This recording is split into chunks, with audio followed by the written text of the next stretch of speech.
Loud and Quiet presents Midnight Chats.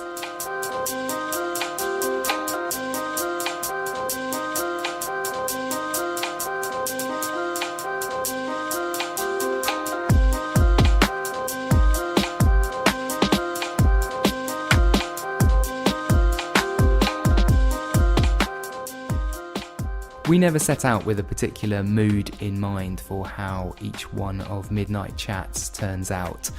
Not all of these episodes of our podcast series are feel-good conversations, but it just so happens the last couple have been. The most recent episode with Loyal Kana was, not just because he was a pleasurable guy to spend time with, but he also had this sort of restless compulsion to help other people, whether that was, as he was explaining in the chat, giving his mum a hand with an IKEA shelving unit, or running his annual cooking school for young adults with ADHD. He just had this really uplifting, generous, infectious energy. And this new episode certainly left me feeling pretty optimistic too. In the middle of 2016, my guest, Lucy Rose, left London on a 2-month journey. Having made 2 albums, done the major label thing, she was, in her own words, in a moment of doubt and a bit disillusioned with the music industry and how things were going, and she was left questioning whether making music was really for her, whether she was doing the right thing at that time.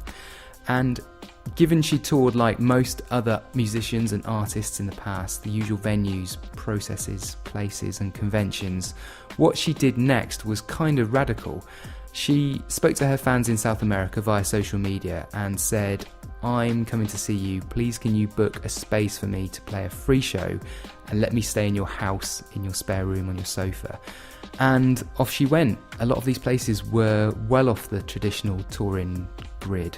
The gigs, the people, the experience didn't just have a profound effect on Lucy, but also on those fans she went and stayed with. And you can see it all in the short film she's made about it. The documentary's on YouTube. It's called Something's Changing, which is the same name as her new album. And I think in the conversation you're about to hear, that emotion really comes through. You can hear it in Lucy's voice when she talks about it all. And it's all just quite uplifting. So if you're sick of the constant barrage of bad news, hopefully the next 40 minutes will be some kind of temporary cure. Just finally, thank you to all of our subscribers, everybody who's rated this podcast so far, as long as we've been doing it, given us a short review on iTunes or wherever you're listening, sends a tweet about it or just spreads the word somehow. If you keep enjoying them, we'll keep making them. They'll be online at midnight every other Thursday. So, on with episode 31 then, recorded in our offices in East London just last week. Lucy Rose talking about everything from festival set lengths to why she hates birthday cards, the joy of and difficulty of managing herself and taking selfies with Keith Sutherland from 24, and of course the life-changing trip that I've already mentioned. This is Midnight Chats.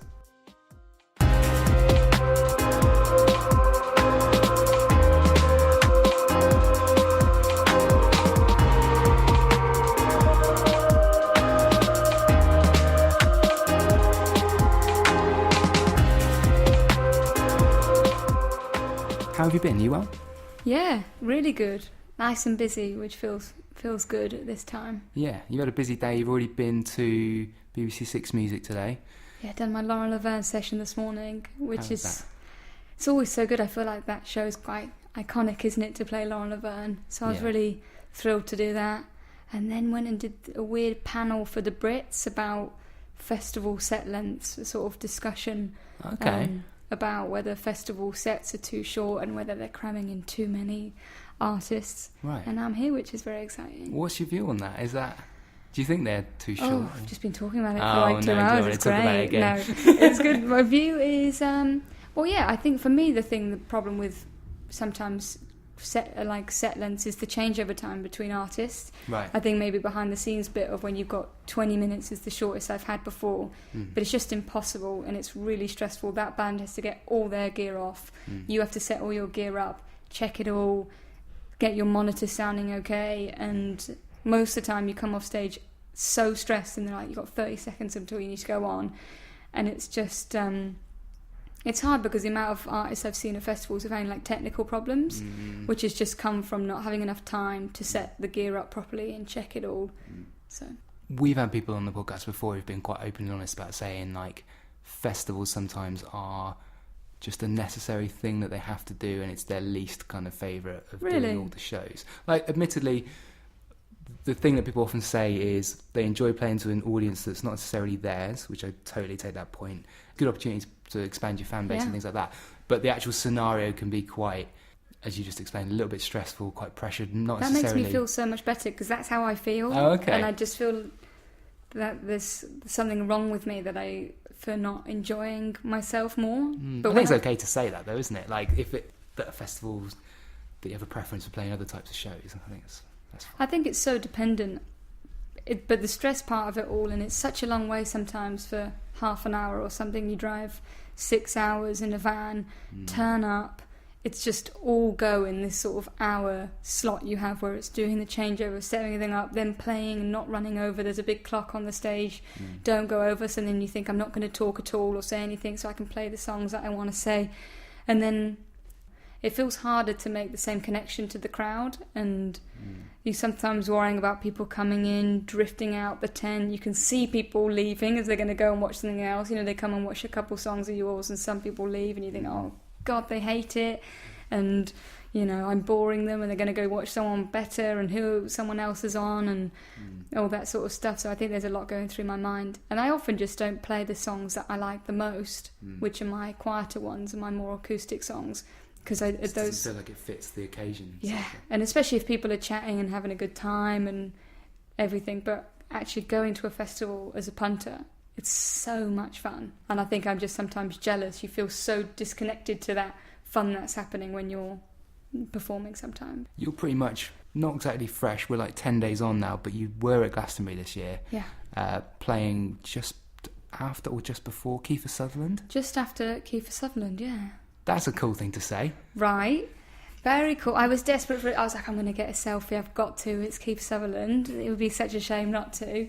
And then when he was there, he was quite, you know, stern. He had like a fag hanging out of his mouth and cowboy boots on, big cowboy hat, a lot of security and stuff. And I was like, oh, I just can't. I've got to play it somewhat cool. Yeah. I was hoping to watch his set, but it was all closed off, and the stage was closed off for his set. Oh, right. And we were all moved. No one could be sort of behind the scenes, even though we were ready to go and put our stuff up and set up. We had to be all moved so that when he came off stage, he doesn't like people looking at him, apparently, when he's coming off stage. It was like the Hollywood treatment then? Right, yeah. It was definitely, and he had his own mixing desk. I just felt, you know, we just turned up with our sort of half-working gear, you know, and it was like this insane thousands of pounds worth of gear that he had. What's your policy generally on going and getting selfies with people that you admire or that you just want to get like a photo with? Are you into that? I always wish I had, okay, you know? Yeah. Oh, I should have done it. I bottle it at the last minute, always. I always bottle it. And then the problem was, my sister was there at Glastonbury, and her friend came back in the dressing room, was so smug, and she's like, check it out. And she had a proper selfie with Kiefer Sutherland. I was like, no! Yeah. And also Lissy was playing before Kiefer Sutherland. She got a great selfie, and I was like, why do I do it? And I just can't bring myself to do it in any way. It's just... And also I'm just generally, I think, quite awkward, so it would just be... I'd be awkward and sarcastic and confusing for them, I think. Did you stick around at Glastonbury? Did you go and see some of the stuff? Did you make a weekend of it? What did you do? I wish. I mean, I had these gigs in Italy the same week as Glastonbury, so I went to Rome and Ancona. Okay. And I only flew back in the day before Glastonbury, so I just drove up on the Sunday. And then it's so boring. No one wants to know these things, but because I'm managing myself and everything, I'm probably more involved in things. But if I stayed, then I'd have to keep the van, and then I'd have to pay an extra 150 quid on keeping the van the next day. So we just sort of just headed straight back afterwards. What's it like when you manage yourself? Like, because you do then have to be involved in the day-to-day, the spreadsheets, the balancing the books, the booking of things, being conscious of things that a lot of other people, a lot of other artists in a similar position would effectively have done for them because they'd be employing a manager.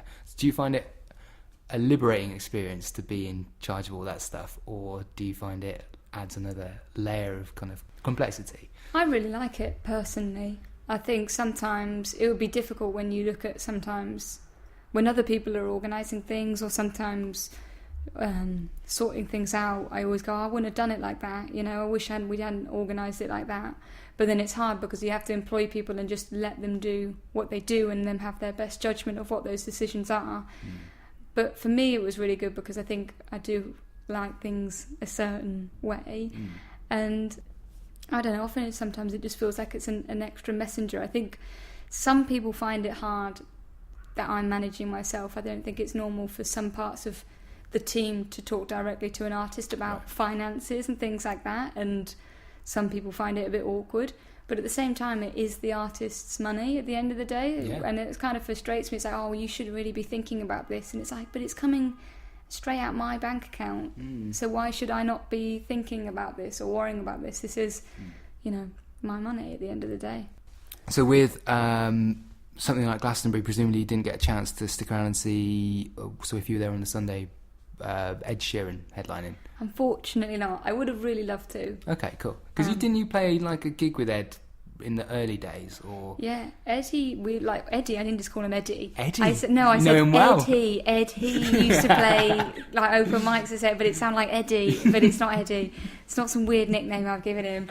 Ed. He used to play open mics at the same time as me, and just knew him from there. And I think for what he, for artists like me, he's a huge inspiration. For someone that I spent, years on the same open mic circuit as him, doing the same things, and watching him with those songs, more and more people get into it, and watching his projection into being one of the biggest superstars in the world now, headlining Glastonbury, is quite astonishing.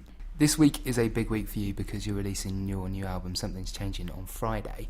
So in a week like this, how are you? Because presumably it's a lot of kind of interviews, press engagements, radio sessions, filming, etc., etc. Is it exciting being involved in the week up before an album release, or is it hectic, stressful? How do you find the process? The sort of moments just before it's kind of everybody gets to experience it.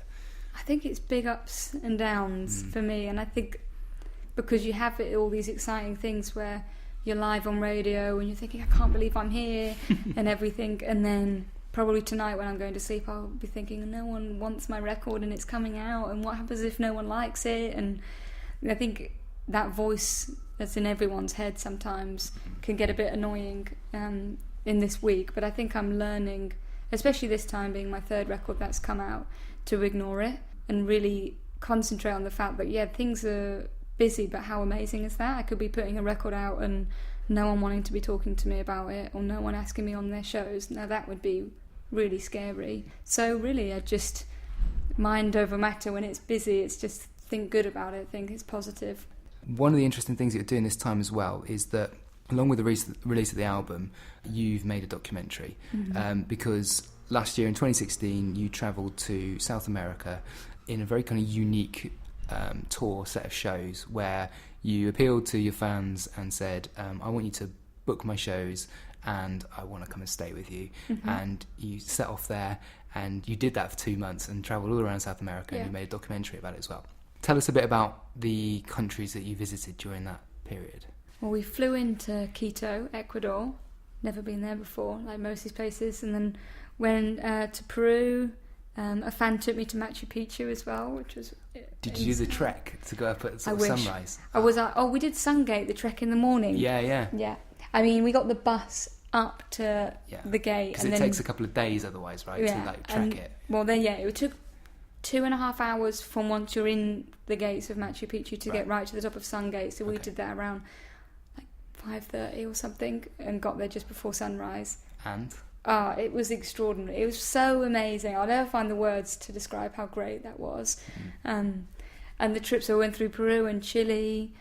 I need to make sure I get this all right. Argentina, Uruguay, Paraguay, Brazil, and then up to Mexico. So, the fact that the documentary's coming out tomorrow, I think, not that I'm more excited than the record, but it's different. It's totally different than the record.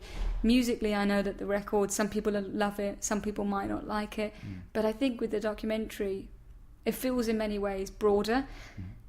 That hopefully I'd hope that someone could watch it, even if they don't like my music or anything, and still take something, get something out of that. Because I think it's such an amazingly important story and thing that I learned, and the fact that I think that we've put it into this short film, which shows how amazing people are. Really restore your faith in humanity, in the goodness and kindness of people, and also in music. I think if you're not even just you write music or you perform or you work in the industry in any way, but if you love music and you feel like your passion, I think it's important because it shows why music's important, really important. And sometimes I think that can get forgotten. An artist can think, I certainly did, I don't know if there's any point anymore, if anyone even cares. And there's this amazing thing of social media, but it also can be a barrier sometimes of actually not getting to know anybody ever. Spending 3 days with 40 different people and really getting to know them, their stories, why they like music, was so amazing. I'm fascinated by the practical details of what you did, particularly in the first few days. So how did you feel the night before you jumped on that plane to go to Ecuador, knowing that you were embarking on this big unknown ultimately? Were you confident in what you were about to do, or were you yeah? Okay. I think so. I was with my husband, so I think that was a big sort of security barrier. I wasn't getting on the plane on my own. I think that would have been quite different if I was. But he was there, and I kept thinking, worst comes to worst, I'll just check myself into a hotel. I've always wanted to go to these places. I've always wanted to visit them, so, I'm still going to go and have an incredible experience, whatever happens. I think Will found it, it's my other half, he found it tricky because he's my tour manager, so normally he's always organising everything. And we were on the plane, he's like, so who's picking us up from the airport? And we were on the plane, I was like, Sarah's picking us up. And he's like, who's Sarah? And I was like, I don't know anything about her. I was like, where does she live? I don't know. Who does she live with? I have no idea. It's like, oh my God. So I think he was more stressed, but I liked it. I think some horrible part of me actually enjoyed like that. Thrill, yeah. Yeah, the thrill of it all, and especially if he was stressed, I was like, this is hilarious. Yeah. And so you got to Ecuador. It was the kind of first stop on this journey across South America. But when you were staying with fans, like they were inviting you into their homes, very personal experience to do that. So you're there in who's the first fan that you met, for example? Yeah, Sarah was the first one that picked us up, and they invited us into their homes. The thing I didn't realise at the time is how nervous they were about me coming to stay in their houses, and how much they worried that their home wouldn't be enough and I wouldn't like it. Coming from the UK and then travelling to countries which are still, developing countries, third world countries, they were very nervous, some of them, that I wouldn't like their house and their home. That makes me so sad even saying that now. But they were more basic than anywhere else I've ever stayed. But it was such an amazing experience because you really understand somewhere better when you're living with someone locally. Yeah, a completely different cultural experience. You experience, we stayed with someone who had 2 young kids. So we're staying within a family of 4 and so getting out for breakfast with them and took kids them to and school stuff. in the morning, pushing a pram in Lima to school with someone I met the day before. This is madness. And really getting thrown into different people's lives. And I think as a songwriter that's important because it's important to have a grasp on reality. And sometimes you don't. If you're just touring and writing songs and playing shows, I think you can sometimes lose perspective on reality, on normal people's lives. And I think one of the most inspiring things ever is I once bumped into Laura Marling. I hope she doesn't mind if I say this. She won't. We've had her on here before. She won't mind. Great. And we were doing a gig for Africa Express, and we all had meal vouchers in this restaurant right by the venue where we were playing at Granary Square. And I saw her on the other side of the room and she waved, and I thought, go say hello to Laura's there. And I went over and I was like, are you playing as well at Africa Express? She's like, no, I work here. And I'm like, what do you mean you work here? She's like, I cook the lamb. I'm the lamb chef. I'm dead serious. And I was like, no, you can't be serious. She was like, I'm in between album campaigns, so I got a job, you know. Yeah. And it's just like, and then the hostess walked past and was like, Laura, you need to get back to work. And I was like, do you even know who you're talking to? I didn't know this is what I was thinking in my head. The hostess who told her off. And then a couple of days later, I saw Charlie Fink, and he was just like, no way is Laura working as a lamb, grilling lamb. And I was like, I'm telling you, I saw her there. And then he texted me saying, I just texted Laura and you're right, she's got a job working as a lamb chef.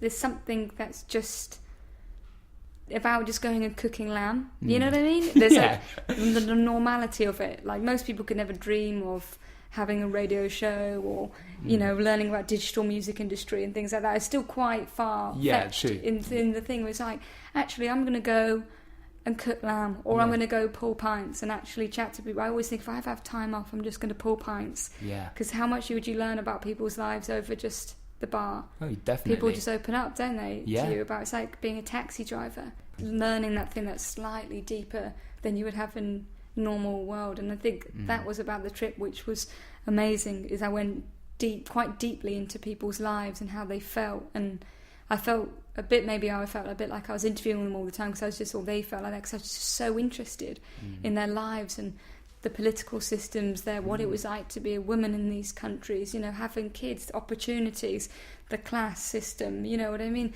There's so many things in every country which is different, and if you go and throw yourself into those situations, you learn not just a lot about them, but yourself as well.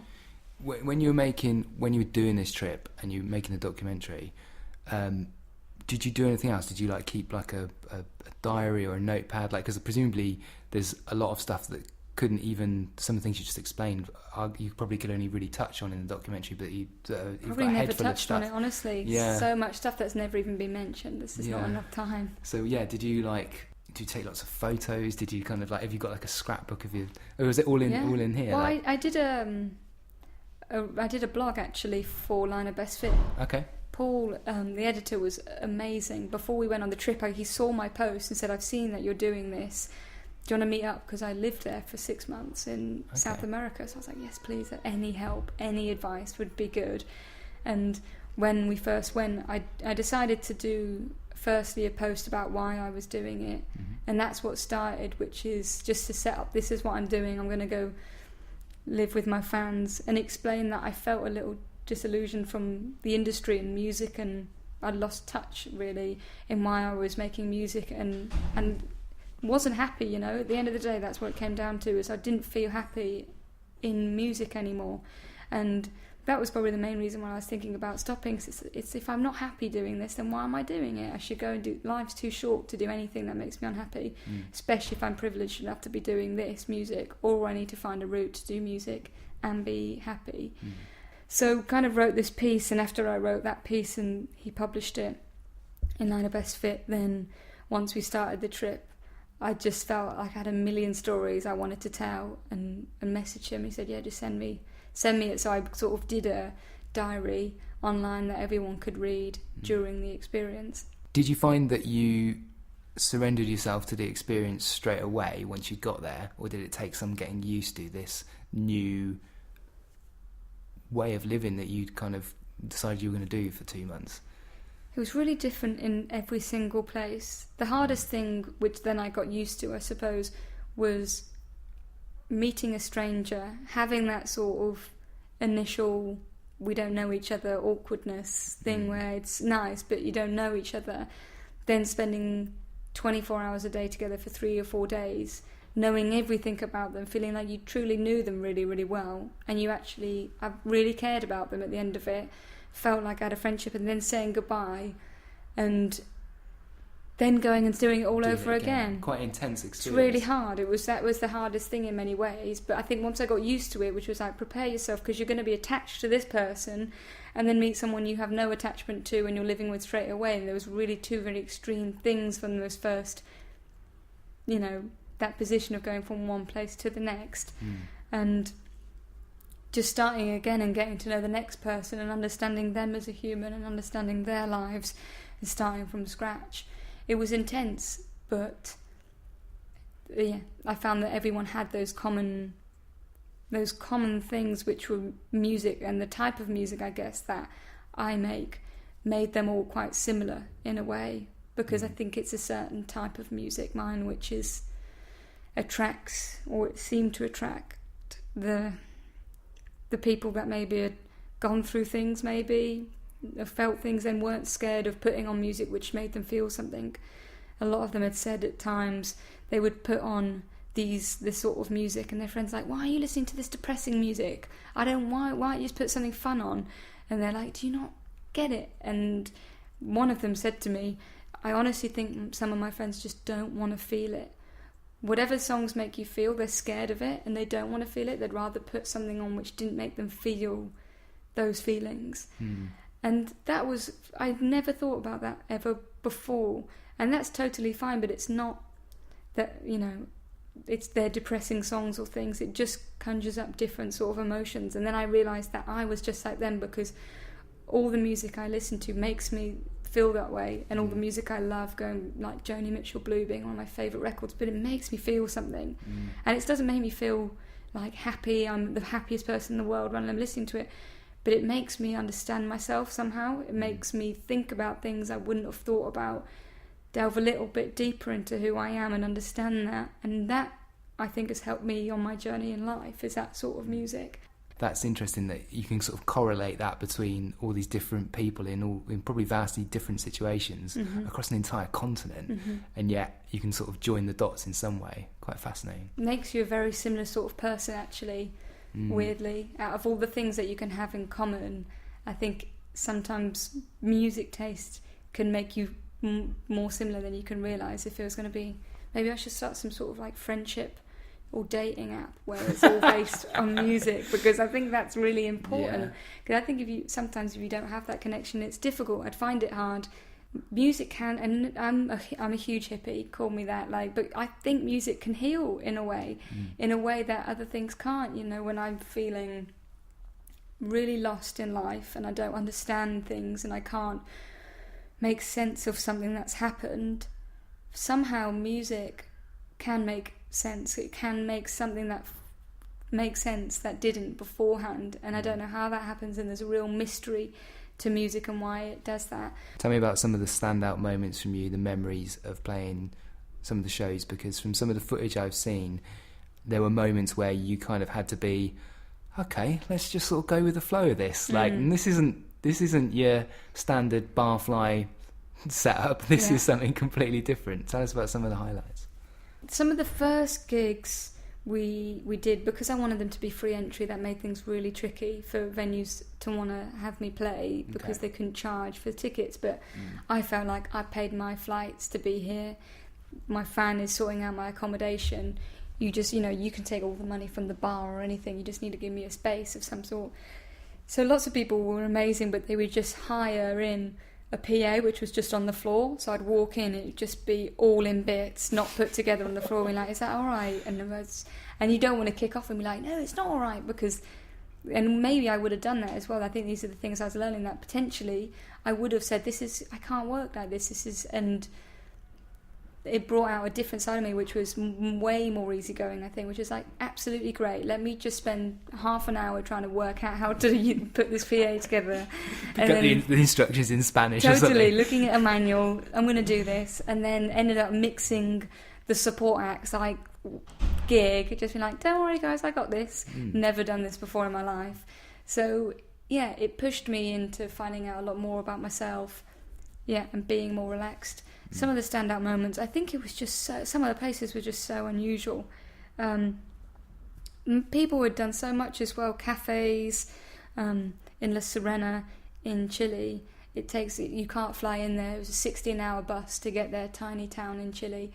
Got off this 16-hour bus, not just the fan that had asked me to come there, her friend who we were living with her, because she didn't have enough space in her house. So I was staying with her friend's family, who were lovely. But then the whole cafe, the people who own the cafe, all the people who work for the cafe, were all there with banners at 6 a.m, and they'd gone to such a huge extent of preparation, of putting posters up. and printing off little free tickets which people could collect from the cafe, and all these, and people who never put a gig on ever had thrown themselves into it. Played the Laundrette, which you may have heard of before, which is that story which was just an iconic moment in the trip, because it was just standing on the first floor above a laundrette, just playing to people on the street, and the street closing down. Playing a winery, one of the fans owned a winery and said, please can you come play my winery, I'll organise it. And he made like haystacks in a field, he brought a PA in, made it into this, put little lights up, and made venues out of nothing, out of just empty fields. How moved were you by that proactivity and that positivity? Because we see in the documentary that it was an emotional experience for you. Kind of 2016 wasn't the greatest year for many reasons, like you know, politically, socially, etc. And so it actually sounds like in the middle of it all, you had an experience that you created that really did bring out the best in a lot of people that were around you. What kind of emotional effect did the whole thing have on you? A lot. I think I couldn't really believe how much strangers would do for me in exchange of just a few songs, or just so that we had a good time when we were staying with them. How hard they all worked, how much they did. They drove like 5 hours to take us to Iguazu Falls, and then drove 5 hours back. Did these, just so, I couldn't believe the kindness.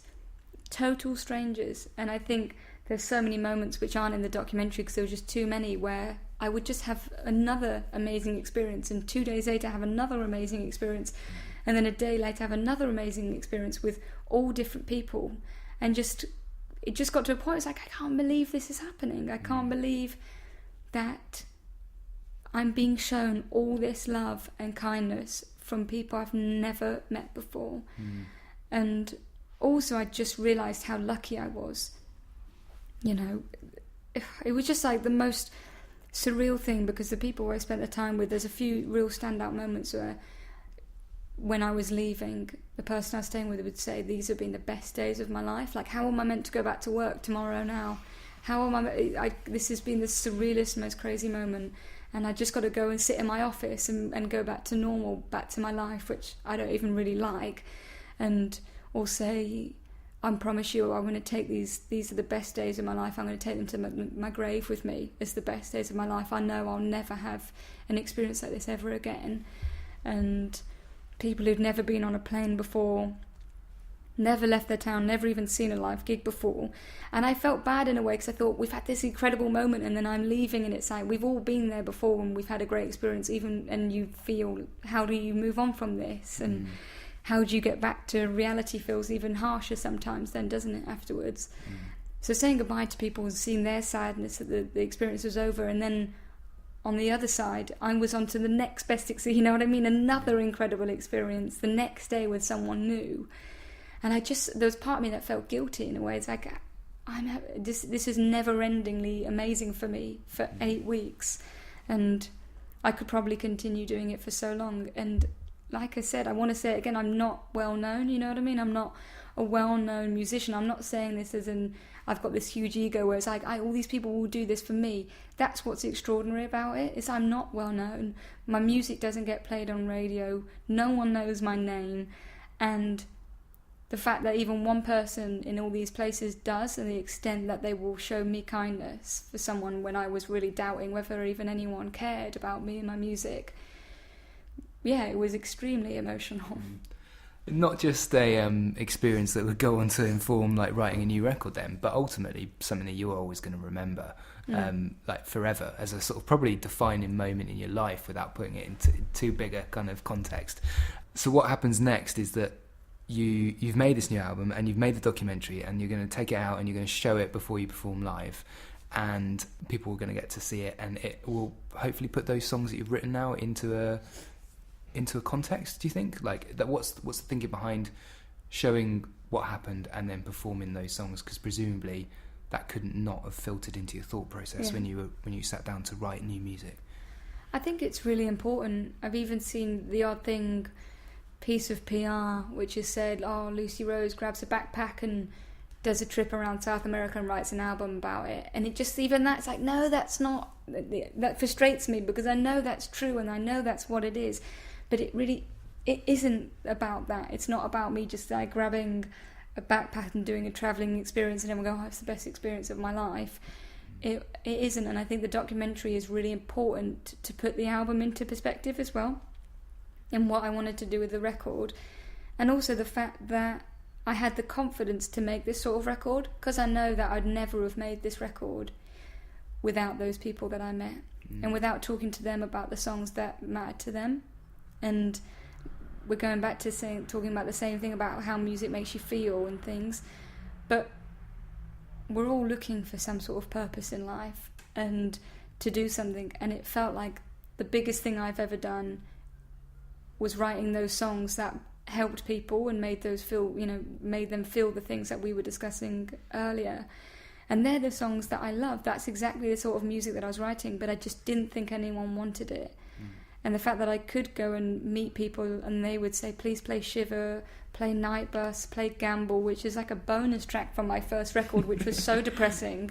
Everyone was like, you can't put that on the record, that's way too sad. And that's the second most popular song I have, and it's not even on my record. Understanding that that's why people wanted that, and understanding that's exactly what I want to do as an artist, because there's my heroes have made records like that matters to me, and having the confidence to believe in that, believe that I could make a record like that, meant that I could come home and really commit to that and commit to who I am. It's difficult to know yourself, know who you are as an artist, and not just accept it but embrace it. And I think often I would think, oh, maybe folk music or country music's not very cool, and it's not, Radio 1 might hate it, and all, young kid and all my fans, and I was always drawn to being, and maybe it's from just singing with Bombay Bicycle Club and being in the indie world, which was, you'd think is cooler, you know what I mean? I know that it sounds so stupid, but that's when I was younger, that's what I felt like. I felt like playing country music wasn't particularly cool.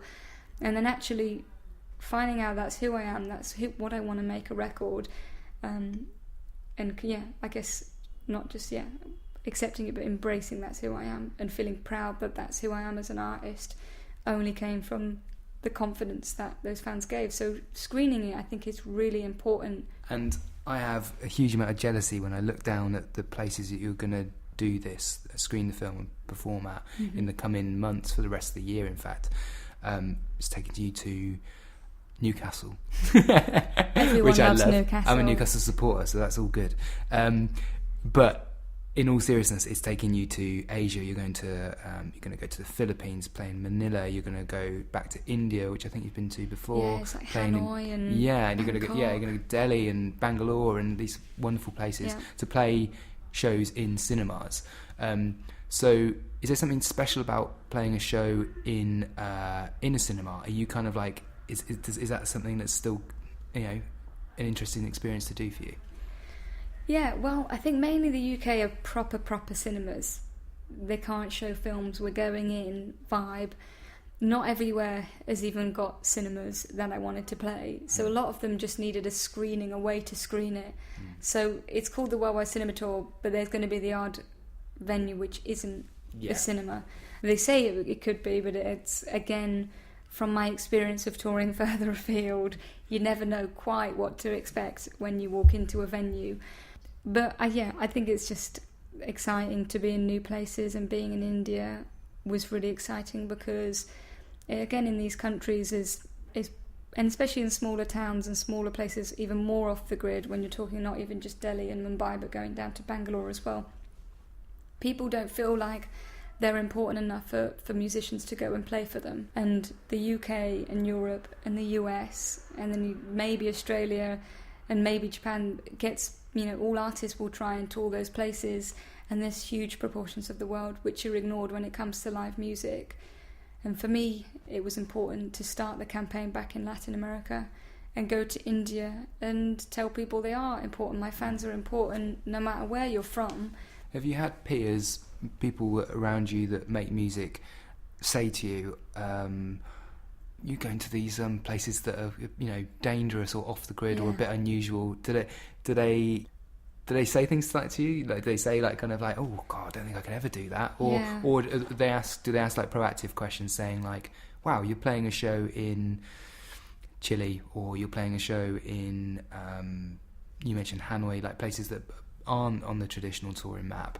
What are the types of conversations you have about that sort of thing? More often than not, if I'm talking like to another artist, I go, you have to go to India, just when it's well, what about getting Delhi belly, or I'll be sick, or, you know, it's every place has its myth. You know, I've been twice now, never got ill either time. We were there for 2 weeks each time, didn't get ill. Lots of people you talk to, there's lots of myths. It's same as I think when I was doing BBC Six Roundtable, one of the other guests was saying, oh, what are you doing next week? I said, actually, I'm flying, got a gig in Buenos Aires. Oh, be careful, my friend got a phone nick there, it's really dangerous, you've got to be careful. I thought, it's not, I was expecting, because I've been there and I love it, to be, wow, that's amazing, Buenos Aires, that's incredible. And people's immediate thing is fear. It's so fear-based when it comes to going and travelling in places which are, you know, less musicians go to, I guess, or less people go to. And I was like thinking, my sister just got mugged in London last week. She got her phone nicked in London, but we don't think of our home that way. You never think, London's dangerous and people shouldn't come and visit London because of lots of different things that are going on. But I think there is a misconception. You've got to be careful everywhere you go. But all I can say is my experience, 8 weeks, I lived with total strangers. I trusted them, and I didn't have not even one moment I was worried. Even just a little bit, I wasn't at all. Do you collect anything on your travels? Do you bring anything back? Fridge magnets? No. Okay. I'm really... Do you ever send postcards or anything like that? No. Oh, okay. I've got issues with anything. I can't describe it, material, not even materialistic, anything that's made of a material. Okay. Things, I don't want them. So you're not a fan of like a sort of tourist shop that's full of quite clearly a load of old toot, as my dad would say. Toot, that's great. You know, like you're kind of, who needs another key ring? I had a backpack on and it was already hand luggage, and I was being so, because I didn't want to bow back at the end of the day, I was being so strict with what I was taking, I didn't even take a hairbrush. That's where I was at. Wow. Okay. And then it was only when I was in the second place when my fringe was just out of control, like completely wild, I was like, I'm going to have to buy a hairbrush, this is too much. So then I bought a hairbrush. But if I bought something in every single place, my bag would get really heavy. I know that sounds so stupid. No, but you've got to think of the practical. I worry about my back getting broken sometimes, about it not being very strong. And also I think I don't really like waste. I've got another problem with birthday cards. Okay. I just hate the idea. I hate waste. People even if feel it's got a nice compelled thing to give a birthday card, don't they? It's something that I would rather not get given any birthday cards than the feeling when I collect them all off the mantelpiece and just put them in the recycling. You know what I mean? Yeah. That feeling for me honestly feels like my heart's breaking. Like, this is just waste. Yeah. And I know it's really nice, but I think I could do just if someone saying something, you know, on my birthday if I meet someone, or a message or something. Hate throwing things away, hate it. And maybe it's like a hoarding thing, so I just don't have anything to throw away. I still send them because I know I'm a bad person. I feel bad if I don't send them, and I should send them. And I think other people really find enjoyment from opening birthday cards, and I think that's great as well. This is just like a personal issue of mine. Have you seen those e-cards that you can get that are like terrible sort of they're like singing e-cards where you send somebody an email and it opens up and there'll be like a dancing kangaroo that says like happy birthday. I think I'd like that, honestly. Yeah? Okay. Well, especially if you went quite creative with it. June the 20th, just missed it. Just missed it, okay. Make a note for next year. We'll send you an e-card on your birthday, honestly, so there's no wastage. And get sillier. The sillier the better with me, normally. Okay, so fine, it's done. On an ostrich, me on an ostrich or something, dancing. Yeah, we can Photoshop your face onto any animal you want, no problem. Okay, great, love that.